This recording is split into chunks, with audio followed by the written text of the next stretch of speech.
ॐ भद्रं कर्णेभिः शृणुयामदेव भद्रं पश्येम यक्षवीर्यजत्राः स्थिरैरङ्गैस्तुष्टवागुंसस्तनूभिर्वशेम देवहितं यदायुः। ॐ स्वस्ति नः इन्द्रो बृहस्रवाः स्वस्ति नः पूषा विश्ववेदाः स्वस्ति नस्तारक्ष्यो अरिष्टिनेमि स्वस्ति नः बृहस्पतिर्दधातु। ॐ विश्वानि देवशवितुर्दुरितानि पराशुव यद्भद्रं तन्नयाशु। ॐ आप्यायन्तु ममङ्गानि वाक्प्राणश्चक्षुश्रोत्रपथो बलमिन्द्रियाणि च सर्वाणि सर्वं ब्रह्म उपनिषदं माहं ब्रह्म निराकुर्याम् मामा ब्रह्म निराकरोत् अनिराकरणम् अस्तु निराकरणं मे अस्तु तदात्मनिरतेय उपनिषत्सु धर्मास्ते मयि सन्तु ते मयि सन्तु। धर्म प्राण सत्संग प्रेमी सज्जनों, केनोपनिषद का 2 खंड हो गया, आज तीसरा खंड चल रहा है। पहले खंड में ब्रह्म का सांकेतिक संकेत किया गया ना कि भैया जो मन से मनन करते हो, जो आँख से देखते हो, जो कान से सुनते हो, जो कल्पनाएं करते हो, वो ब्रह्म नहीं है। तो ब्रह्म कौन है? का जो आँख में बैठ के देखता है वह चिद शक्ति, जो श्रवण में बैठकर सुनता है वह चिद शक्ति,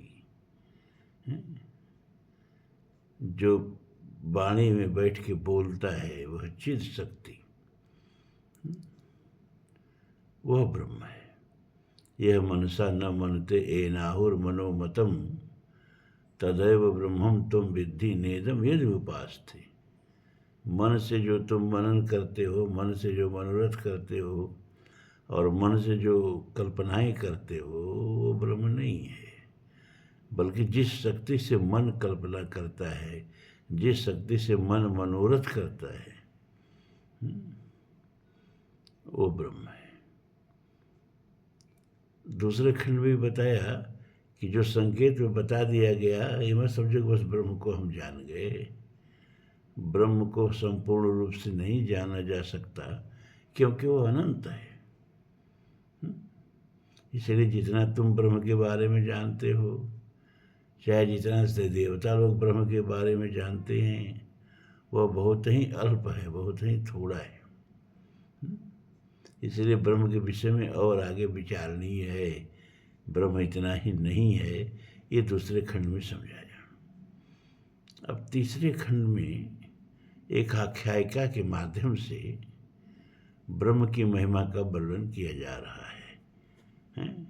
प्रथम मंत्र है ब्रह्म देवेभ्यो विजिज्ञे तस्य ब्रह्मणो विजये देवा अमिहंत त एक्षांतम अस्माकं मेवाय विजयो अस्माकं मेवाय महिमेति। देवासुर संग्राम में देवता विजयी होते हैं, दानवों की पराजय होती है, तो सारे देवता लोग गर्व में फूट जाते हैं कि यह विजय हमारी है, हमारी शक्ति का महिमा है। और बैठ करके गर्व में फूले हुए लोग देवता अपना विजय मना रहे होते हैं।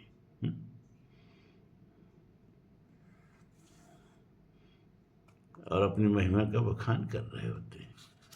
उस समय एक घटना घटती है। वो क्या कि तत्तेषां विजज्ञो तेभ्यो ह प्रादुर्बभूव तन् व्यजानत किमिदं यक्षमिति।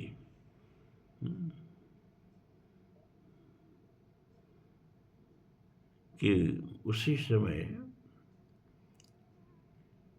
एक यक्ष का अंतरिक्ष में उदय होता है।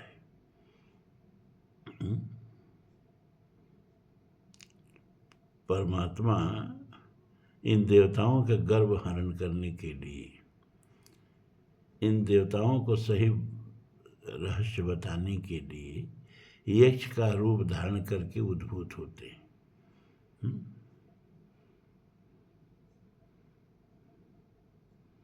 तो देवताओं के मन में सहज कुतूहल होता है, भाई ये कौन यक्ष है, ये कौन प्रकट हो रहा है? तो देवता आपस में राय करके, अगला मंत्र है कि तेजव अग्निम ब्रुवा जात वेद एतद बीजानीह किमिदम यक्षमिति तथेति। वो जात वेदा अग्नि से कहते हैं कि जरा जाकर देखो भाई, ये कौन देवता है, ये कौन यक्ष है, इसका परिचय लेकर के आओ। तो जात वेदा अग्नि जो हैं तुरंत चल देते हैं कि कौन बड़ी सी बात है, अभी हम उसका परिचय लेकर के आते हैं। तो जात वेदा अग्नि जो हैं वो यक्ष से जाकर के उसका परिचय पूछते हैं।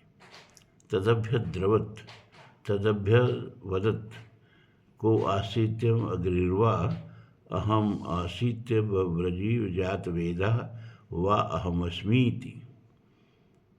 तदभ्य द्रवत, तब अग्नि दौड़ करके बड़ी शीघ्रता से उस यक्ष के पास जाते हैं। तम अभ्यवदत, तो उस यक्ष ने उस अग्निदेव से पूछा, क्या पूछा भाई? ही को आसीत, आप कौन हो भाई? आप कौन हो? उस यक्ष ने अग्नि से पूछा। तो अब्रवीत, अग्नि ने कहा, क्या? अहम वै अग्नि, मैं प्रसिद्ध अग्निदेव हूँ। अहम वै ही, मैं ही जात वेदा, सब कुछ जानने वाला, सबके कर्मों का सब कुछ जानने वाला मैं ही हूँ। क्योंकि अग्नि वै प्राण, अग्नि ही प्राण है, और कोई भी कर्म आप करेंगे तो प्राण रहेगा तभी तो करेंगे। तो आपके सारे कर्मों में प्राण अनुस्यूत है, प्राण से कुछ छिपा नहीं है, और प्राण ही अग्नि है। अग्नि ही इस शरीर में प्राण बनकर संचरित हो रहे हैं। तो अग्नि से कुछ आपका छिपा नहीं है, आपका सारा कर्म, आपका सारा ब्यौरा अग्नि को मालूम है। इसीलिए अग्नि को जात वेदा कहते हैं, सब कुछ जानने वाला। तो उन्होंने कहा कि अरे तुम मुझको नहीं जानते हो, मैं ही प्रसिद्ध अग्नि हूँ, और मुझे ही लोग जात वेदा, सर्वस्व जानने वाला, सर्वज्ञ कहते हैं। तो फिर यक्ष ने उनसे कहा, तस्मिन् त्वयि किम वीर्यमिति अपीद सर्वं दहेयं यदिदं पृथिव्यामिति। तो यक्ष ने उनसे पूछा कि तब भाई तुम्हारी वीर्य, तुम्हारी शक्ति क्या है, तुम्हारी सामर्थ्य क्या है? ये यक्ष ने उस अग्निदेव से पूछा। तो अग्निदेव ने कहा कि अपीद सर्वं दहेयं यदिदं पृथिव्याम इति। अरे पृथ्वी पर जो कुछ भी है मैं उसको दग्ध कर सकता हूँ, मैं उसको जला सकता हूँ। अपनी सामर्थ्य का वर्णन अग्निदेव ने कर दिया। गर्व से भरे हुए तो थे ही ये लोग कि हम ही लोगों ने देवताओं को पराजित किया है। तो यक्ष से कहे कि अरे तुम मुझको नहीं जानते हो, मेरी सामर्थ्य नहीं जानते हो, मैं ही जात वेदा अग्नि हूँ, और पृथ्वी पर जो कुछ भी है उसको जला के राख कर सकता हूँ। तस्मै दृढ़म निदधावेत दहेति। तब उस दिव्य यक्ष ने उस अग्निदेव के सामने एक तिनका रख दिया कि तब इसको जला दो भाई। जब तुम सारी पृथ्वी जला सकते हो, तुम्हारे अंदर इतनी सामर्थ्य है, तो तुम सारी पृथ्वी रहने दो, तुम इस तिनका को ही जला दो। तदुपप्रियाय सर्वजवीन तन्न शशाकम दग्धुम स तत्एव निवृते। तब वह अग्निदेव जो हैं पहले तो हल्के ढंग से सोचे कि जला दें इस तिनके को, लेकिन जब तिनका नहीं जला तो सर्वजमीन पूरी ताकत लगा करके उस तिनकों को जलाने लगे। लेकिन वह तिनका जलाने में समर्थ नहीं हो सके। तब क्या हुआ कि नैतद शकम विज्ञातुम यतेदर यक्षमिति। तब लज्जित होकर के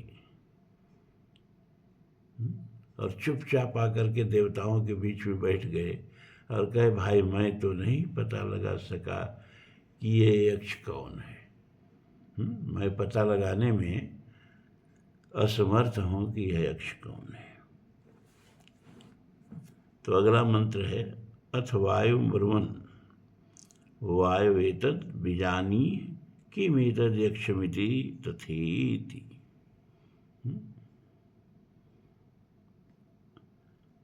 तब देवताओं ने किससे कहा?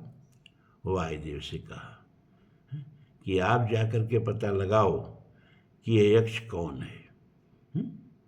भली भांति पता लगा करके आओ कि ये यक्ष कौन है। तो वायुदेव ने कहा, बहुत अच्छा, अभी मैं जाता और अभी जा कर के पता लगा करके आप लोगों को बताता हूँ। तो तदभ्य द्रवत, दौड़ करके वायुदेव की कौन बहुत बड़ा काम है, एक आदमी का परिचय ही तो पूछना है। अगली देव आके मुँह लटका के बैठ गए। तुम्हारे घर में फूले हुए वायुदेव गए। तम अभ्यवदत को आसीत। तो उस वायु देवता से यक्ष ने पूछा, अरे भाई तुम कौन हो?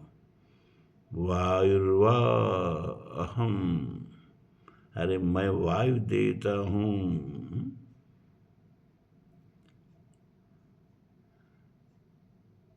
अहम वै वायु, मैं प्रसिद्ध वायु देवता हूँ। अश्म इति, मैंने हूँ। अहम वै मातरिश्वा अश्म इति, और मैं ही अंतरिक्ष में विचरण करने वाले मातरिश्वा के नाम से प्रसिद्ध हूँ। तुम मुझसे पूछ रहे हो कि तुम कौन हो? मैं तो तुम्हारा पता लगाने आया हूँ कि तुम कौन हो। अरे मैं ही वायु प्रसिद्ध मातरिश्वा, मतलब अंतरिक्ष में विचरण करने वाले, बिना आधार के अंतरिक्ष में गमन करने वाले वायु देवता हूँ। तो अगला मंत्र है, तस्मिन् त्वयि किम वीर्यम् इति। तुम्हारी सामर्थ्य क्या है? चलो जान लिया कि तुम्हारा नाम वायु है, मातरिश्वा है। सामर्थ्य क्या है तुम्हारी? अपीद सर्वमाददीयम यदिदम पृथिव्याम इति। अरे तुम मुझसे मेरी सामर्थ्य पूछ रहे हो? ये पृथ्वी पर जो कुछ भी है, मैं चाहूँ तो इस सबको आददीयम इति, उड़ा दूँ, उठा दूँ, आकाश में उड़ा दूँ। पूरी पृथ्वी को मैं चाहूँ तो आकाश में उड़ा दूँ, ये मेरी सामर्थ्य है। वायु देवता ने उस यक्ष से कहा। तो अगला मंत्र है, तस्मै तिड़म निर्धावेत ददास्वेति। तब उस यक्ष ने क्या किया कि वायु देवता के सामने एक तृण निर्धव माने रख दिया और कहा कि इस तिनके को आदस्व इति, उठा लो। यानी इस तिनके को उड़ा दो तो हम जाने कि तुम्हारे अंदर पृथ्वी को उड़ाने की सामर्थ्य है। तदुपप्रियाय सर्वजनीन तन्न शशाकादातुम स तत एव निवृत्ते। तब वायु देवता पहले तो सहज ढंग से ही सोचे कि इसको उड़ा दे, ये हमको तिनका उड़ाने के लिए कह रहा है। लेकिन जब वो तिनका नहीं हिला तो सर्व जमीन माने पूर्ण शक्ति लगाकर तत् उपप्रियाय उस तिनके पर झपट पड़े वायु देवता। तत् उसको आदातुम, उड़ाने में न एव शशाक, किसी प्रकार भी समर्थ नहीं हो पाए। उस तिनका को नहीं उड़ा सके, पृथ्वी को उड़ाने चले थे। लेकिन वो तिनका टस से मस नहीं हुआ। तब क्या हुआ कि लज्जित होकर के वायु देवता भी सर झुकाए हुए लौट आए और लौट आ करके कहा कि भैया हम तो नहीं पता लगा सके कि यह दिव्य यक्ष कौन है।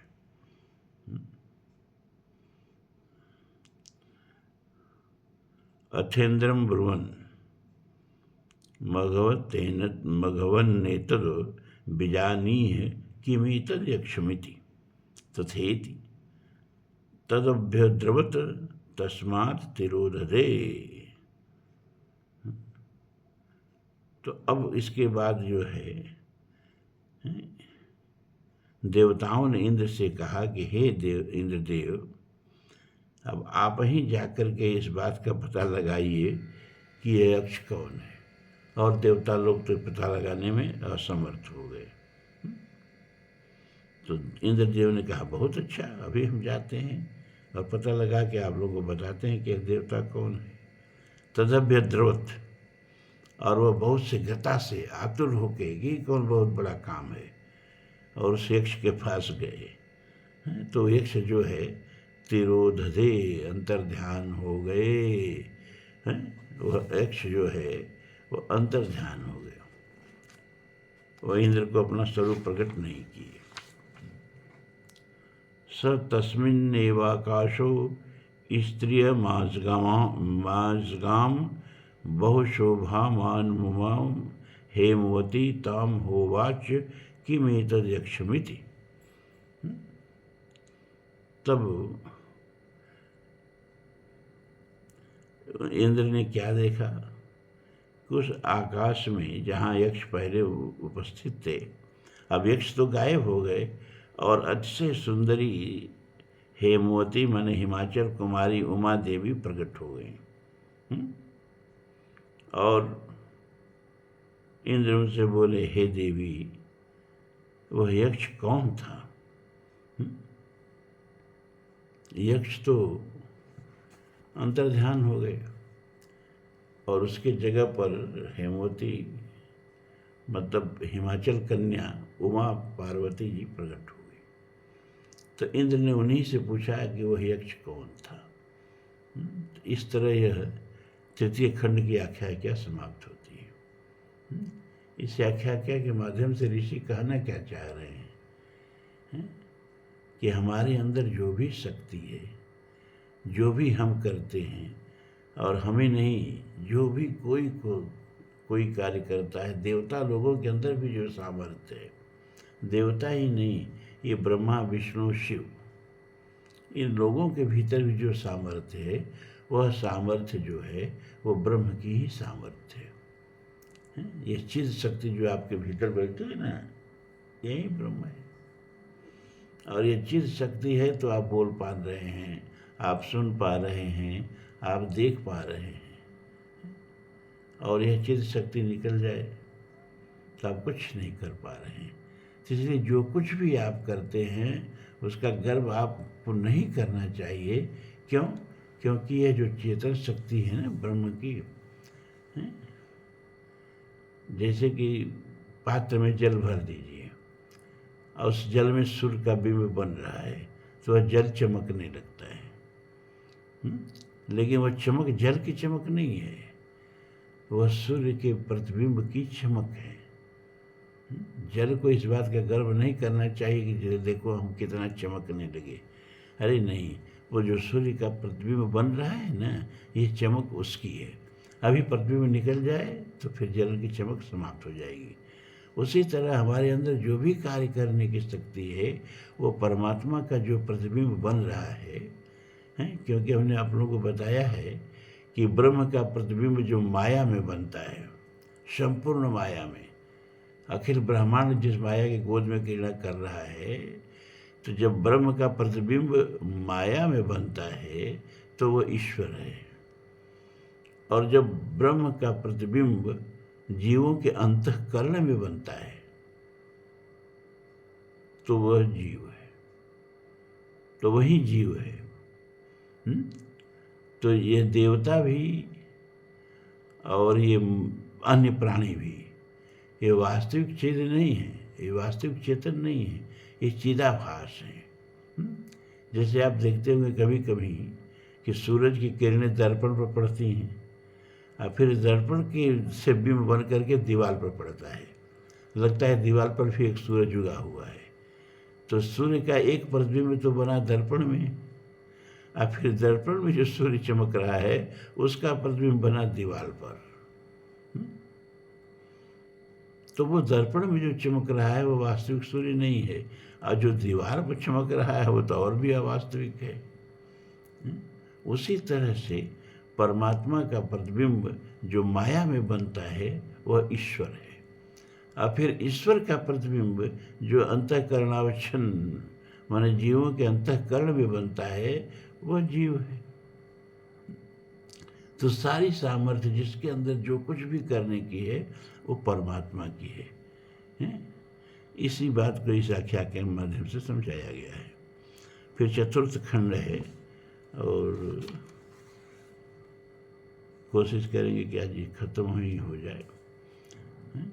स ब्रह्मेति होवाच ब्रह्मणो वा एतद् विजये महीध्वमिति ततो हैव वेदांशकार ब्रह्मेति।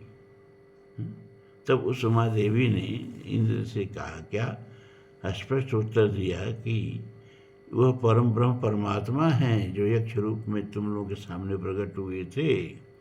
उन परमात्मा की ही इस विजय में तुम अपनी महिमा मानने लगे थे। जो तुम लोगों की विजय हुई है वास्तव में तुम लोगों के भीतर बैठ के परमात्मा ने ही वह विजय प्राप्त की है, और तुम लोग इसको अपना विजय समझ रहे हो। तम एव उमा के इस कथन से ही निश्चय पूर्वक वेदांशकार इंद्र ने समझ लिया यह ब्रह्म है। तब इंद्र ने समझ लिया क्या कि हाँ ये ब्रह्म थे, ये कोई यक्ष साधारण यक्ष नहीं थे, ये ब्रह्म थे। तस्माद्वा एते देवा अतितराम विवान्यान देवान यदग्निर्वायु इंद्रस्ते होनन्नेदिष्टम पस्पृशस्ते हेनद प्रथमो वेदांशकार ब्रह्मेति। तस्मात् वे, इसलिए एते देवा, ये तीनों देवता, कौन कौन? अग्निदेव, पवन देव और इंद्रदेव के नाम से जो प्रसिद्ध हैं, अन्यान दूसरे देवता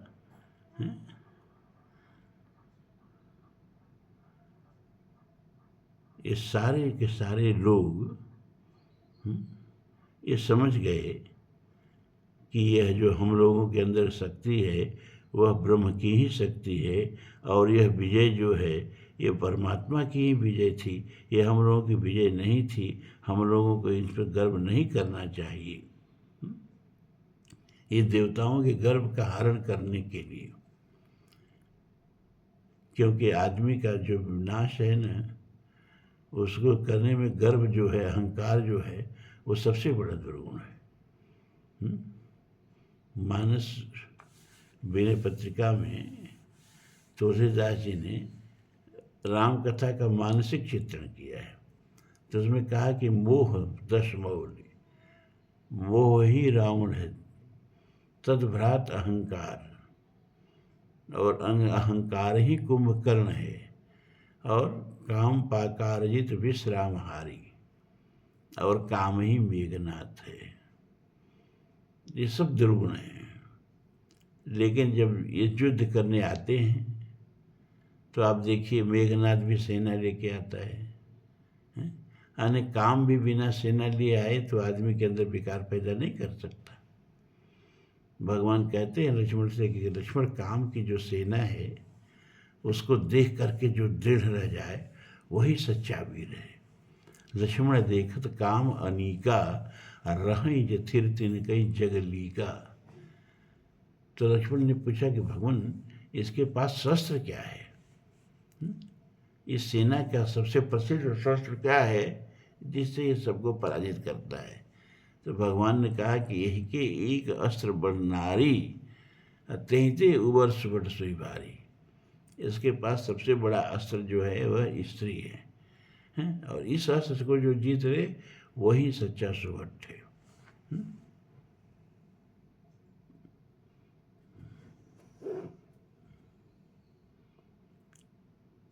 तस्माद् वा इंद्रो अतिथि राम विवान्यान देवान सहोन्नदिष्टम पस्पर्श स हेनस प्रथमो वेदांशकार ब्रह्मेति। तस्मात् वै इसलिए इंद्र अन्यान देवान दूसरे देवताओं की अपेक्षा अतितराम इव मानो अत्यंत श्रेष्ठ हैं, क्योंकि उसने एतम निर्दिष्टम इन अत्यंत प्रिय और समीपस्थ परमेश्वर को पस्पर्श उमा देवी से सुनकर सबसे पहले मन के द्वारा स्पर्श किया। स ही और उसी ने एनन इनको प्रथम अन्य देवताओं से पहले वेदांशकार भली भांति जाना है। ब्रह्म इति ये साक्षात परम ब्रह्म पुरुषोत्तम है। कहा कि सारे देवताओं में इंद्र ही सब देवताओं में श्रेष्ठ क्यों है? क्योंकि सारे देवता लोग गए लेकिन ब्रह्म का रहस्य जान नहीं सके, लेकिन इंद्र जो है वो ब्रह्म का रहस्य जान गए सबसे पहले, इसीलिए सारे देवताओं में श्रेष्ठ हो गए। क्योंकि ये जो हेमवती उमा देवी जी प्रकट होती हैं ना, ये यहाँ ब्रह्म विद्या का प्रतीक है, यहाँ ये सद्गुरु का प्रतीक है। बिना सद्गुरु के जनाए कोई भी ब्रह्म को जान नहीं सकता है। सद्गुरु का मतलब ये कि कोई शरीर नहीं, सद्गुरु का मतलब होता है ब्रह्म विद्या। अब जिसके माध्यम से मुखरित हो रही हो, जिसके माध्यम से प्रकट हो रही हो। वंदे बोधमयम नित्यम गुरु शंकर रूपिणो, गुरु शंकर रूपिणो, गुरु ही शंकर रूप है। और उस शंकर की जो शक्ति है उसका नाम है उमा, यानी गुरु की जो शक्ति है। गुरु की शक्ति क्या है कि ब्रह्म शिष्य को ब्रह्मबोध करा दे। और वह ब्रह्मबोध कैसे करा सकता है? वह ब्रह्मबोध जो है वह ब्रह्म विद्या के माध्यम से ही करा सकता है। तो यहाँ जो उमा है वो ब्रह्म विद्या के रूप में प्रकट होती है। और इंद्र को सबसे पहले उन्होंने ब्रह्म के का ज्ञान दिया, इसीलिए इंद्र सभी देवताओं में सबसे श्रेष्ठ हो गया, ये बता रहा है ऋषि यहाँ पर। तस्शेष आदेशो यतेतद् विद्युतो विद्युतदा इतिन्यम मिमिष्टा इत्यधि दैवतम। तस्य माने उस ब्रह्म का, ईश माने यह आदेश सांकेतिक उपदेश है, जो कि एतत् यह विद्युत बिजली का विद्युत चमकना सा है, इस प्रकाश में जो नेत्रों का झपकना है, इस प्रकार यह आधिदैविक उपदेश है।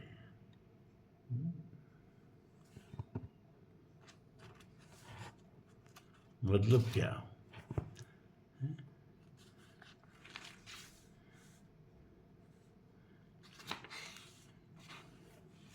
कि ब्रह्म जैसे पलक झपकती है, जैसे आकाश में बिजली चमकती है, उसी तरह स्वाभाविक रूप से ब्रह्म विद्या जो है वह साधक के हृदय में ब्रह्म ज्ञान करा सकती है। आचार्य देव विद्या विद्या साधिष्टम प्राप्त बिन गुरु हो एक ज्ञान, इसीलिए कहा गया है। तो जैसे बिजली स्वाभाविक रूप से चमकती है, जैसे पलकें स्वाभाविक रूप से गिरती हैं, उसी तरह से ब्रह्म विद्या जो है वह स्वाभाविक रूप से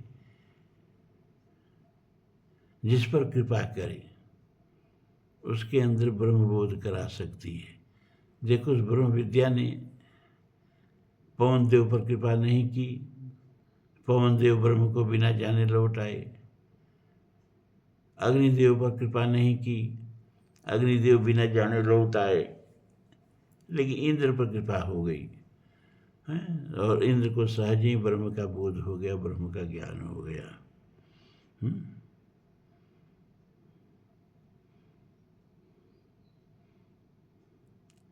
अथाध्यात्मं यतेदद् इच्छतीव च मनोनेन चैतुत उपस्मरत्य भिक्षणम संकल्प।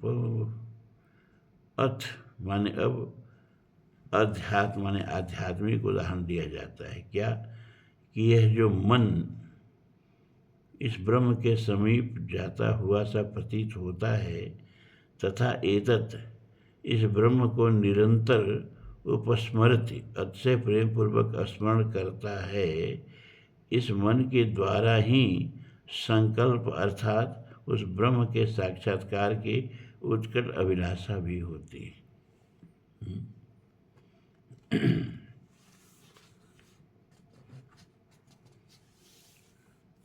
तो अथा तो ब्रह्म जिज्ञासा, यही बात यहाँ कही जा रही है कि ब्रह्म को जानने से के लिए सबसे पहले ब्रह्म को जानने की अपने अंदर जिज्ञासा होनी चाहिए। जब भूख लगती है तब भोजन की तलाश होती है, और भूख लगे ही नहीं तो भोजन की तलाश नहीं होगी। उसी तरह से ब्रह्म को जानने की सबसे पहले भूख लगनी चाहिए, मन में जिज्ञासा होनी चाहिए। अति आरत पूछो सुरराया, पार्वती जी देखिए आर्त हो गई। किस लिए आर्त हो गई? परमात्मा को जानने के लिए। रघुपति कृपा करहु करि दाया, रघुपति कथा कहु करि दाया, अति आरत पूछो सुरराया। हे देवताओं के स्वामी भगवान शिव, मैं बहुत आर्त होकर के आपसे पूछ रही हूँ कि भगवान का रहस्य हमको समझाइए।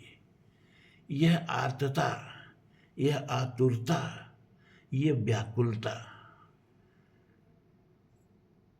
ब्रह्म को जानने की सबसे पहले इसकी जरूरत है। और अगर ये नहीं है, मन में ब्रह्म को जानने की उत्कंठा नहीं है, तो भूख नहीं है, तो चाहे जितना बढ़िया भोजन सामने रख दो, आदमी उसके उधर देखता भी नहीं है। उसी तरह से ब्रह्म को जानने की भूख नहीं है, तो चाहे जितना बढ़िया उपदेश करो, जितना बढ़िया प्रवचन करो, वो असर करता नहीं है।